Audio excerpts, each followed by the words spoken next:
उर्मिला की 3 बहुएं थी। जहां उसकी 2 बहू बेहद अमीर घर से ताल्लुकात रखती थी, वहीं एक बहू बेहद गरीब घर से थी, जिस कारण न सिर्फ उन्हें सास की बल्कि दोनों अमीर बहुओं के ताने भी सुनने पड़ते थे। रोजाना की तरह गरीब बहू रसोई घर के कामों में जुटी हुई थी। सोनल बहू, अरे ओ सोनल बहू, अरे ओ सोनल की बच्ची कहाँ मर गई? आई माँ जी। हाथों में चाय लिए हुए सोनल हॉल में आती है। ये लीजिए माँ जी चाय। क्यों रे मेरी गरीब बहू, चाय बना रही थी या बीरबल की खिचड़ी? इतना वक्त लगता है? माँ जी, अब घर बाहर का सारा काम भी तो इतना है कि दिन भर कठपुतली की तरह नाचना पड़ता है। अरे मेरे जमाने में तो एक अकेली लुगाई घर भर का काम नाच नाच के कर देती थी, और तुझे काम करने में दिक्कत हो रही है।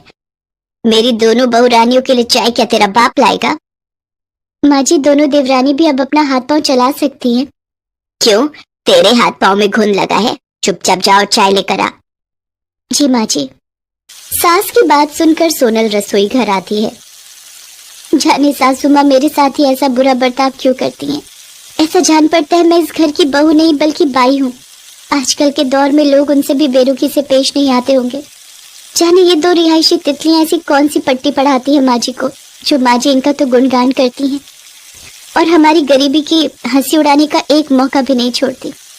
खैर, यूं दिल ही दिल कुड़ने से कुछ नहीं होगा, क्योंकि हम गरीबों को तो पूछने वाला कोई नहीं होता। गरीब बहू की बेबसी उसकी बातों से साफ जाहिर हो रही थी। जहाँ गरीब बहू की दशा नौकरानी से भी बदतर थी, वहीं 2 बहुएं छोटी होने के बावजूद सारा दिन बस हुक्म चलाती। समय के साथ सर्दियों का आगमन हो जाता है।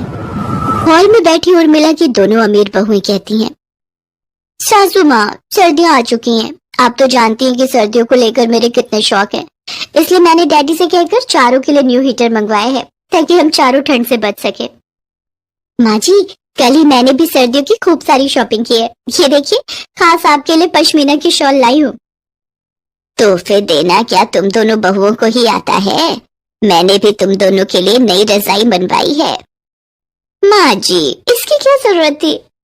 अरे जरूरत कैसे ना थी, तुम्हारे कमरे की रजाई पतली हो चली है। मैं नहीं चाहती कि मेरी बहुएं रात भर ठंड से ठिठुरती रहें, इसीलिए मैंने बिना देरी करे रजाई बनवा दी। और फिर तुम्हारी सास के पास पैसों की कमी है क्या? तभी सोनल उर्मिला से कहती है, माँ जी, जब आपने देवरानी जी के लिए रजाई बनवाई है तो लगे हाथ मेरे लिए भी रजाई बनवा देती। समाचार में सुनने को आ रहा है कि इस साल रिकॉर्ड तोड़ सर्दी पड़ने वाली है।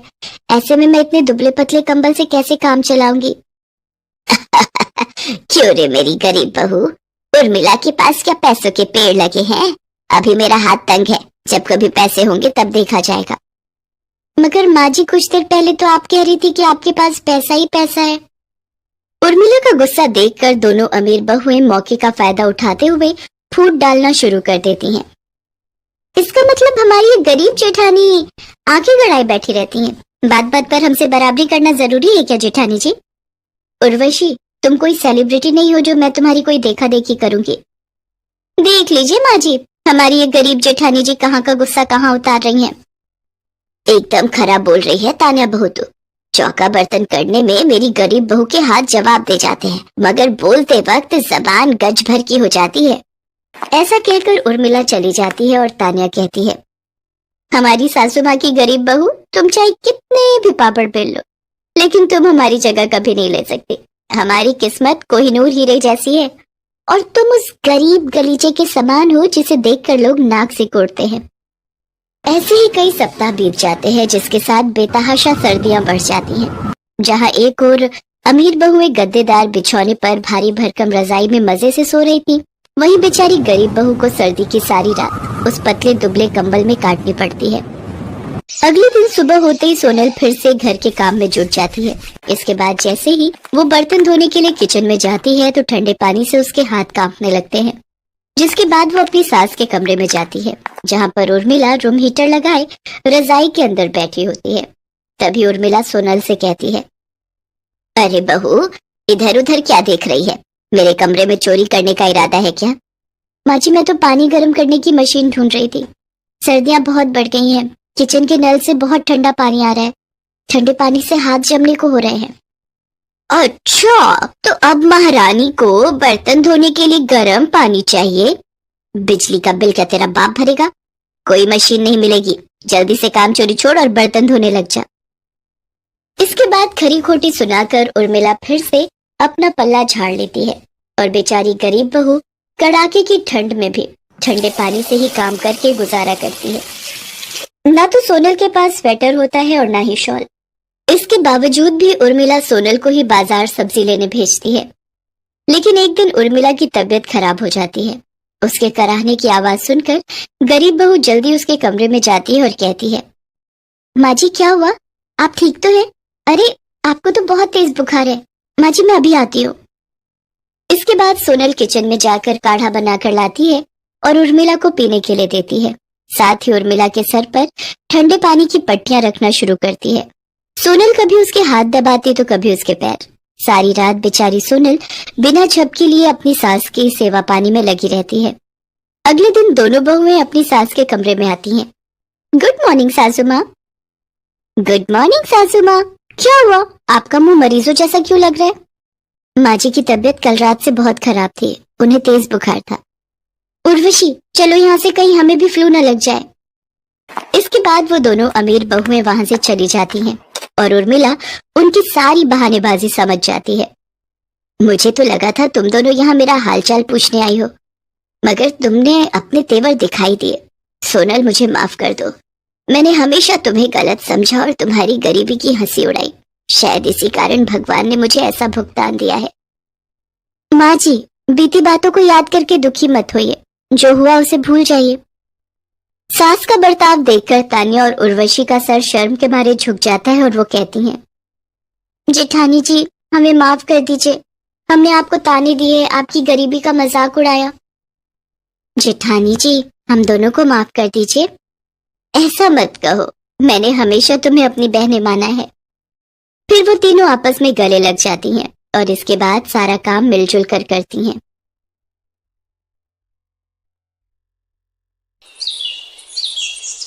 संदीप अपने माता पिता के साथ मोहन नगर में रहता था। संदीप के पिता हरिराम एक होटल में बर्तन धोने का काम करते थे। संदीप की माँ कमला घरों में झाड़ू पोछे का काम करती थी। संदीप एक गरीब परिवार का लड़का था। पास के ही सरकारी स्कूल में वो चौथी कक्षा में पढ़ रहा था। संदीप अक्सर स्कूल के कुछ बच्चों को अपना जन्मदिन स्कूल में मनाते देखता था। स्कूल के बच्चे अपने जन्मदिन पर कक्षा में टॉफी और बिस्कुट बांटा करते थे। संदीप उन बच्चों को देखकर यही सोचता था कि उसका तो कभी जन्मदिन आता ही नहीं। एक बार संदीप की कक्षा में पढ़ रहे एक बच्चे का जन्मदिन था। वो सब बच्चों को टॉफियां बांट रहा था। जब वो टॉफी देने संदीप के पास जाता है, तभी एक बच्चा उस बच्चे से कहता है, अरे यार सोनू, तू संदीप को टॉफी देकर क्या करेगा? ये हम सबसे तो अपने जन्मदिन पर टॉफी खा लेता है, पर आज तक इसने अपना जन्मदिन कभी नहीं मनाया। हम सबको टॉफी खिलाने के खर्चे से बचना चाहता है ये संदीप। कोई बात नहीं मन्नू, इसको खाने दे टॉफी। संदीप को अपना जन्मदिन ही नहीं पता कि इसका जन्मदिन कब आता है, इसलिए हमारे जन्मदिन पर टॉफी बिस्कुट के मजे उड़ाता है।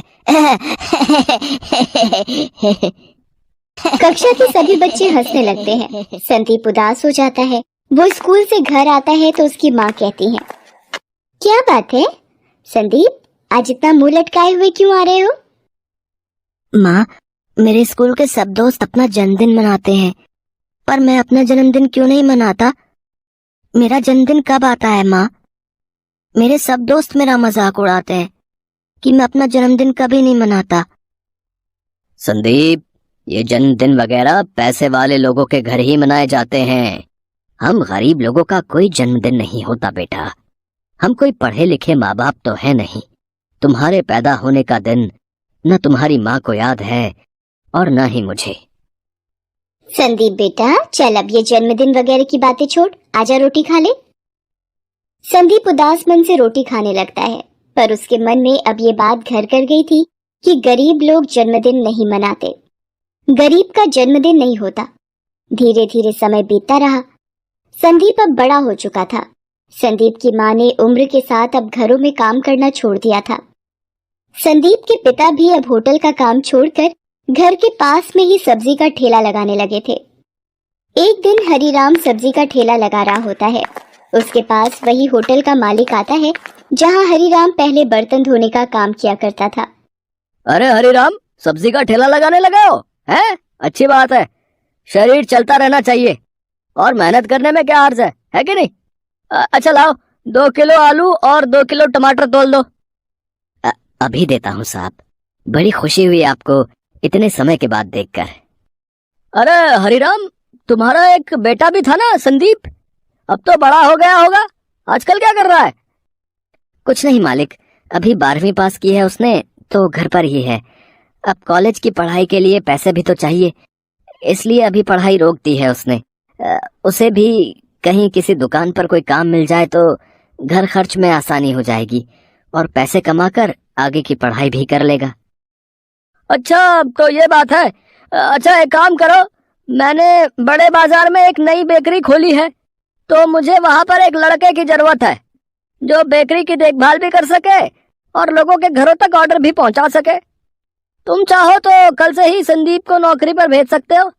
8,000 रुपए महीना की तनख्वाह पर रख लूंगा। क्यों, सही रहेगा ना तुम्हारे लिए भी? ये तो बहुत अच्छी बात हो जाएगी मालिक। मैं कल ही संदीप को आपकी बेकरी पर भेज देता हूँ। अगले दिन से संदीप हरिराम के कहने पर बेकरी शॉप पर काम करने लग जाता है। बेकरी का मालिक नारायण सभी ऑर्डर की डिलीवरी के लिए अब संदीप को ही भेजता था। नारायण की बेकरी के केक और पेस्ट्री बहुत ही मशहूर थे। किसी के जन्मदिन की पार्टी हो या शादी की सालगिरह, हर कोई नारायण की बेकरी से ही केक ऑर्डर करता था। एक दिन नारायण संदीप को बुलाता है। संदीप, अरे ये ऑर्डर पहुंचाना है ठीक 5 बजे तक। जन्मदिन की पार्टी है तो 6 बजे तक केक काटने के लिए उन लोगों ने टाइम रखा है ना? तो हमें जो है 5 बजे तक ऑर्डर पहुंचाने के लिए कहा गया है। ये घर का पता है, ठीक समय पर डिलीवरी पहुंचा देना, ठीक है? संदीप केक का ऑर्डर देने के लिए निकल जाता है। वो जैसे ही आधे रास्ते पहुंचता है, उसकी माँ का फोन आता है। संदीप बेटा, तेरे पिताजी को पता नहीं क्या हो गया है। सब्जी के ठेले पर थे तो बेहोश हो गए। एक आदमी उन्हें छोड़ कर गया है, अभी भी बेहोशी की हालत में है। डॉक्टर को बुलाना होगा बेटा, तू जल्दी घर आ जा। माँ की बात सुनकर संदीप घबरा जाता है।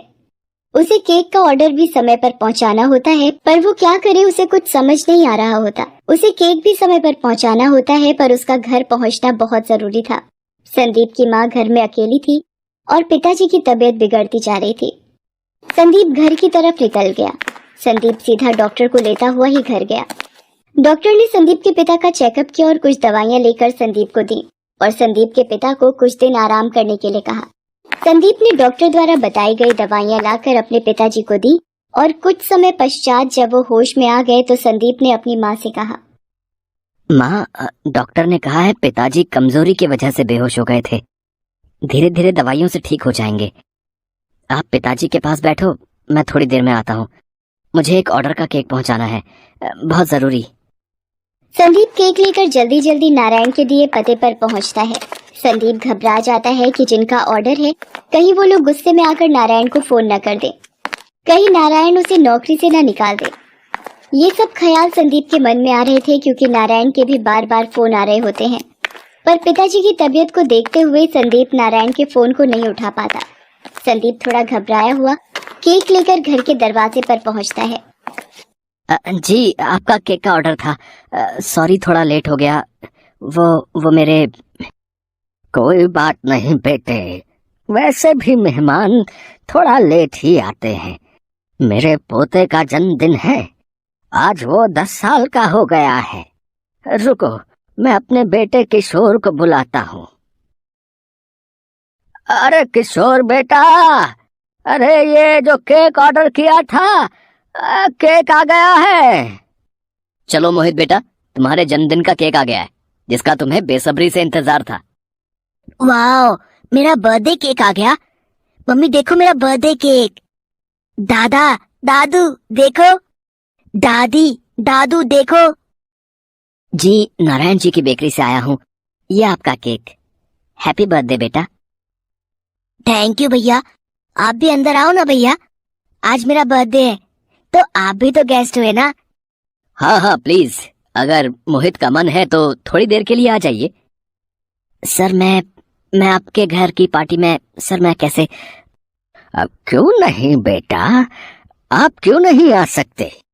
आओ बेटा, मेरे पोते का मन है तो थोड़ी देर के लिए आ जाओ। भैया, आप मेरे जन्मदिन का केक लाए हो, मैं आपके जन्मदिन पर केक लाऊंगा। आपका जन्मदिन किस डेट को आता है भैया?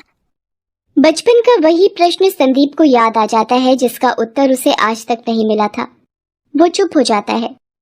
मोहित दोबारा उससे वही प्रश्न करता है। इस पर संदीप कहता है, पता नहीं मोहित बेटा, मैंने कभी अपना जन्मदिन नहीं मनाया, इसलिए मुझे पता ही नहीं कि मेरा जन्मदिन कब होता है। इस प्रश्न का उत्तर तो मैं भी आज तक ढूंढ रहा हूँ। जब भी मैंने अपने माता पिता से ये पूछा कि मेरा जन्मदिन कब होता है, मेरे माता पिता ने हमेशा यही कहा कि गरीबों का जन्मदिन नहीं होता, गरीब जन्मदिन नहीं मनाते। कोई बात नहीं भैया, मैं आपका जन्मदिन मनाऊंगा। पापा, दादू, हम कल भैया का जन्मदिन मनाएंगे। हम भैया के घर चलेंगे ना पापा? हाँ हाँ मोहित बेटा, हम कल इन भैया के घर जरूर चलेंगे। अगले दिन पिता की तबीयत की वजह से संदीप छुट्टी पर होता है। मोहित अपने पिता और दादू को लेकर नारायण की बेकरी पर जाता है। नारायण को लगता है कि कल केक लेट हो गया था, शायद इसी वजह से वो संदीप की शिकायत लेकर आए हैं। नारायण उन्हें बताता है कि संदीप के पिताजी की तबीयत खराब है, कल इसी वजह से उसे आपके घर आने में देर हो गई थी। जब वो उनके घर केक देने जा रहा था तो रास्ते में ही उसकी माँ का फोन आ गया था कि उसके पिताजी की तबीयत अचानक खराब हो गई है, इसी वजह से उसे केक देने में देरी हो गई। मोहित के पिता और दादू नारायण को बताते हैं कि पार्टी शुरू होने से पहले ही संदीप केक ले आया था। संदीप ने अपनी जिम्मेदारी पूरी तरह निभाई है। वो नारायण से संदीप के घर का पता पूछते हैं और एक बढ़िया सा केक भी खरीदते हैं। वो संदीप के घर पहुंचते हैं। संदीप मोहित और उसके पापा व दादू को देखकर हैरान रह जाता है। वो अपने माता पिता से उन्हें मिलवाता है। संदीप भैया, हैप्पी बर्थडे। ये लो आपका बर्थडे केक। कल आप मेरे बर्थडे पर आए थे, आज मैं आपके बर्थडे पर आया हूँ। आओ संदीप भैया, केक काटते हैं। आओ बेटा संदीप, अपना जन्मदिन मनाओ और ये केक काटो, मोहित को बहुत खुशी होगी। और बेटा, आज के बाद कभी भी ये मत कहना कि आप गरीब हो बेटा, ठीक है? मन से अमीर होना चाहिए, दिल का अच्छा होना चाहिए, मनुष्य का मन साफ होना चाहिए, तो वो अपने ही आप अमीर हो जाता है। सब मिलकर संदीप का जन्मदिन मनाते हैं। संदीप और उसके माता पिता बहुत खुश होते हैं। संदीप की आंखें खुशी के आंसुओं से भर जाती हैं। थोड़ी सी खुशी भी किसी इंसान के जीवन को ढेर सारी खुशियों से भर देती है। इंसान छोटा या बड़ा नहीं होता, उसके कर्म उसे बड़ा बनाते हैं और ईश्वर की धरती पर नेक इंसान भी हैं। ये साबित करके एक अमीर गरीब का जन्मदिन खुशियों से भर देता है।